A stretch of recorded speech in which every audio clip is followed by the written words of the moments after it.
Advance புற்றுப்ளக்ஸாலஜி சிறப்பு பயிற்சி வகுப்பு 4/1/2026 ஞாயிற்றுக்கிழமை கோயம்புத்தூரில் நடைபெறுகிறது. கற்று பயன்பெற அரிய வாய்ப்பு. கால் பாதங்களில் அழுத்தம் கொடுப்பது மூலம் நோய்களை குணப்படுத்தவும் ஆரோக்கியத்தை வளர்ப்பதும் பயன்படுத்தக்கூடிய கால் பாத சிகிச்சை ஒரு நாள் சிறப்பு பயிற்சி வகுப்பு 4/1/2026 ஞாயிற்றுக்கிழமை திவ்யோதயா சென்டர் கோயம்புத்தூரில் நடைபெறுகிறது. பயிற்சி பெற விரும்புவோர் உடன் தொடர்பு கொள்ளவும்.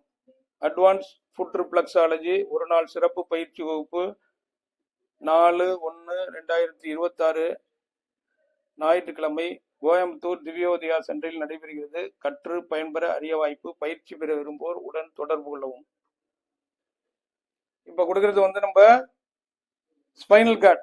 ஸ்பைனல் கார்டில் எங்க வலி இருந்தாலும் ஸ்பைனல் கார்டு ஃபுல்லா அழுத்தம் கொடுப்பது மூலம் ஸ்பைனல் கார்டில் உள்ள நரம்பு மண்டலம் தூண்டப்படுகிறது. அதில் இருக்கக்கூடிய பிளட் வெசல்ஸ் தூண்டப்படுவதால சீரான இரத்த ஓட்டம் ஸ்பைனல் கார்டு ஃபுல்லா செல்வதற்கும், அதே மாதிரி கால்களுக்கு மரப்புத்தன்மை, கால்பாத எரிச்சல், கால்பாத உணர்வற்ற சூழ்நிலை இதெல்லாம் இந்த ஸ்பைனல் கார்டில் கொடுக்கறதுனால கால்களுக்கு தொடர்புடைய நரம்பு மண்டலமும் அங்க இருக்கக்கூடிய பிளட் வெசல்ஸும் விரிவடைந்து கால் பாதங்களுக்கும் கால்களுக்கும் சீரான இரத்த ஓட்டத்தை எடுத்து செல்வதன் மூலம் அந்த வலிகளை குறைப்பதற்கும் அந்த பிரச்சனைகள் நிவாரணம் செய்வதற்கு நமக்கு பயன்படும். இதே மாதிரி ஒவ்வொரு உறுப்புகளும் கால் பாதத்துல எந்தெந்த இடத்துல இருக்கு, எப்படி அழுத்தம் கொடுக்கணும், எவ்வளவு நேரம் அழுத்தம் கொடுக்கணும் அப்படியே சிறப்பு பயிற்சியா நம்ம நடத்தி